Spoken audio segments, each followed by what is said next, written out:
So I'm here at Grimmfest with Max Rancon, who is the producer of Traumatika. Welcome to Grimmfest. Thank you, man.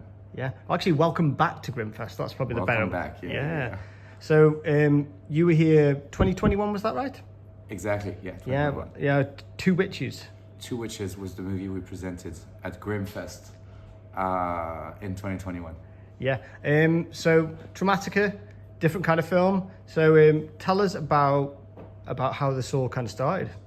Great. Well, different kind of film, same people.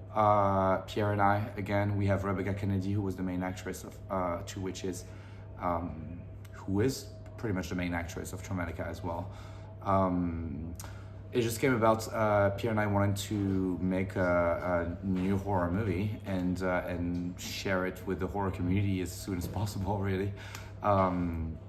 So yeah, pretty much just came out of us wanting to just do more horror. Yeah. In terms of your working relationship, what are you and Pierre like? Is it almost like two sides of the same brain? To some degree, we both have our strengths and weaknesses, I would say, but we're a very complementary duo, I would say. So we write together, produce together. I'm executive producer, and Pierre will direct, and we're very hands-on on every side of the production. So even like down to the framing and the picture and the lighting and the shots, and so we're always like both of us behind the camera, just like trying to get as much as we can from the scene and from the delivery of the actors and everything. So we're both very involved in like every aspect of the production of the movie. Mm-hmm. And with the film itself, you're dealing with a lot of really strong, quite memorable visuals as well. So obviously we're not going to go into them here because people are going to see them on the screen. They can judge for themselves. But for you, obviously, did you want to really make a film that really is going to create a reaction, basically, more than anything? Well, I think like all the time when you make a horror movie, you always want the audience to get some kind of reaction. Depending on the genre, it was like mostly at least you want them probably scared, or like some people want them confused, some people want them terrified or like disgusted, or and I think our main desire when we produce something, because we're horror fans at the core, so our main desire is to reproduce what some of the movies that we watched when we were younger, or even to this day, like did to us. So which is like scare you, sometimes I think like disgust you, sometimes make you laugh also, I think is a big thing. It's a big thing for us anyway. Like we like the campy kind of like energy of like some movies, like massive fans of like Drag Me to Hell, like titles like this. So I guess like consciously and unconsciously we're trying to reproduce that. And when we show a movie, in a settings like Grimmfest, it's always amazing to hear the audience like gasp or chuckle, or or be like, ew, like that was disgusting. Like, so I feel like that's what we chase as filmmakers when we show the movie. But then like when we make the movie, it's really about like, you remember like that feeling when you saw that movie and you felt like that. It's like, oh yeah, I felt the same. Like, oh, could we do something like, can we make them feel like that way? I think it comes from there. Yeah, and that kind of leads quite naturally to my next question around the kind of the blend of, because there are obviously there's moments of real outright horror in this film. There's no doubt about that, but it's also quite funny in places. Yeah. And that is a really hard balance to strike. I think so. How do you go about it, or is that something that comes along in the editing? It's a little bit of both. I think it starts with the writing, and then it ends with the editing, but then in the middle there's the delivery of the actors, right? So it's kind of like a balance of all of this. But we are really attached to this, like, even in the most dire situations and everything, something could happen that you're like, I'm chuckling. This is weird, you know, like this is awkward, or like the awkwardness of a situation, or something like that. It's something that I think exists in real life, and just sometimes it's just enhanced by the performance of the actors. And like, you're like, the way you screamed right here, for example, was like funny. Or like there's a electrocution scene in the movie, and we had many shots of it. And there's a delivery of Sean O'Brien, which is like the dad in the story, which is like we were just watching it with Pierre. It was like, this is hilarious, but it's not a funny scene. But just the way that he dies is funny, and we're like, that's what makes the cut, because it generates like confusing emotions. It's like, it kind of works like that, and that's something that could have happened in real life. You know, you don't choose how you die. You know, like, you know, you could die like stupid. You know what I mean? Like, it could happen. You know, so I think it's a mirror to like real life, and the way that things actually happen sometimes. And I don't think that people should shy away from moments that are a little bit lighter within stories with a subject matter that are a little bit heavier. Yeah, if that makes sense. And Sean's performance, as well as Rebecca's, are the real core of the story as well. Because I mean, their arcs are so intense. Yeah, they're intense. So does that solely come from the script, or is there a bit of on set? Is there a bit of, not ad-libbing, but you know, a bit of creative freedom given to the actors? Well, the funny thing is, like, Sean and Rebecca had done a movie together the year before, and so they had already a chemistry. And when we met Sean, it's funny because Pierre and I worked on a funny skit with Sean years ago, like I think like 2018 in LA, and we just loved the guy, you know. And we were talking to Rebecca about a character, like an actor that could potentially play the role of her father, and she's like, well, I just shot this movie with Sean O'Brien. And I remember we were like, wait a minute, like Sean O'Brien, we know Sean O'Brien. And then it was like, he could be amazing for this. And the fact that they already had chemistry, and we knew Sean also, so we also had like this, because we know Rebecca very well. She's a friend of ours now since Two Witches. And so she feels, I think, yeah, she does. Like, she feels very safe, like acting with us, like pushing the boundaries and the limits a little bit.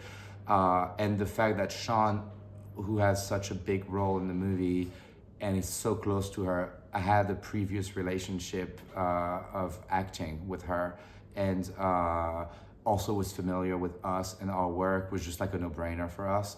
And so this translated really, really well during the sets and during the shoot, because like they were just fantastic together, and they could just like read each other's mind almost. So it was great. Yeah. And obviously, I mean, as the title suggests, there's a big theme in the film around trauma. One thing that I kind of interpreted from the story is how it can be infectious almost in it, and in a sense, it's also cross-generational as well. Yeah, it's very good. So how did you go about achieving that then? Well, we just thought about, like, the idea was like, what it's a little bit like, you know, like if you think about serial killers and everything, which is like the movie that kind of like finishes with that kind of like taste.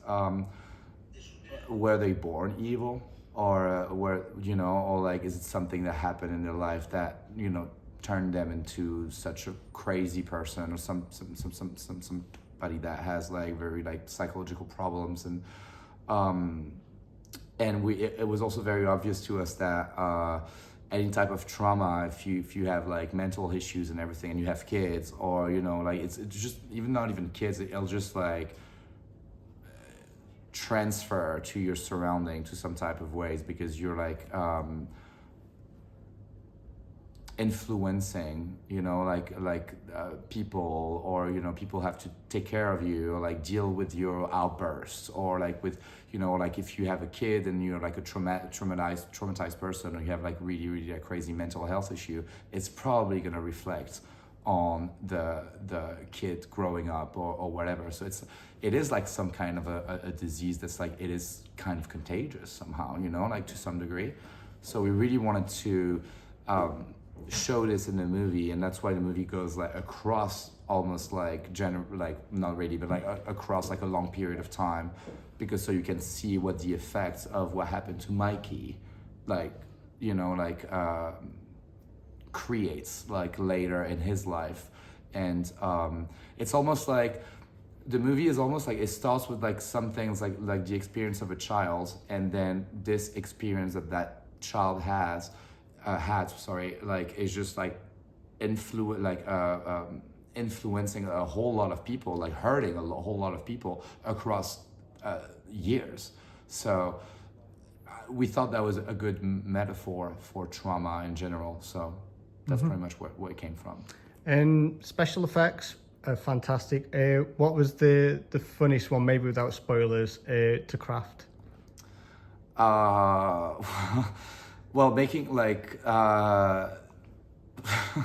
we had like AJ Bowen, who's the cop who's getting like kind of like fucked up at the end of the first part of the movie, and I don't think AJ was expecting us to put him through so much makeup. So I have a time lapse somewhere of him doing the makeup, and then I think the makeup lasted like 2 hours or something, and then at the end he's just like covered with like prosthetics and everything, and he was like, "Oh, that was heavy."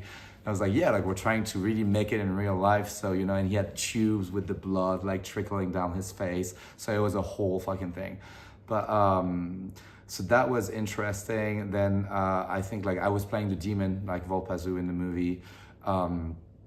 It was not planned. We had like makeup tests that didn't pan out like we wanted to. And then at some point we were like, okay, we shoot tomorrow. What do we do? And I was like, well, fuck, you know, I guess I'll do it. And it was the first time I was doing something like this. I was excited about it because I've always wanted to play a villain in a movie or a monster. I thought it was so cool. But the makeup process was just like so heavy. Like they had to like tape my hair and like put some kind of stuff. And I think first time we did like 4 hours of makeup. So it was my whole body, you know, because if anything shows on camera, it needs to be painted. So it was a whole thing. But yeah, I mean, like that was such a great experience. We love to work with practical effects. It's like one of our favorite things to do. We have to resort to VFX, like, you know, digital, like sometimes because just money, for quick stuff anyway, because VFX tend to get very expensive as well. But for anything that's like creature or that's like blood or gory or whatever, we just really want to use practical stuff. There's a scene where, I don't want to spoil it, but there's a scene where like something happened to Rebecca, and Pierre had this mannequin head, a little bit like this over there, and we just like digged into it and put some hair over it and blood and everything, and just like used this for the aftermath, we'll say, and then it's just like editing and make it like just kind of look the part. But I think on this scene, the only VFX that is the gunshot. Yeah, so everything else is practical. Great stuff. And finally, so obviously you've done 2 features together now. Is there going to be a third? Are you going to make a hat trick? Yeah, there's going to be much more. We are working on the sequel of Two Witches. That is ready to go right now. I mean, ready to be produced. We're in pre-production at the moment. And we're basically looking for more money to be able to launch production. But I think that's our main project of next year. And then we have another movie that's fully written, and a TV show that's also ready to go. So yeah, you guys gonna hear probably a little bit more about us in the coming years. Well, hopefully we'll see you at Grimmfest again. I would love to come back to Grimmfest. Like it's our second time coming, so never. How do you say in English? Never two without three. It's not an English saying. No. Okay. Right. In French we say jamais deux sans trois. So never two without a third time. Never 2 times without a third. Jamais deux sans trois. That's a great way to end it. Thanks very much. Thank you so much, dude.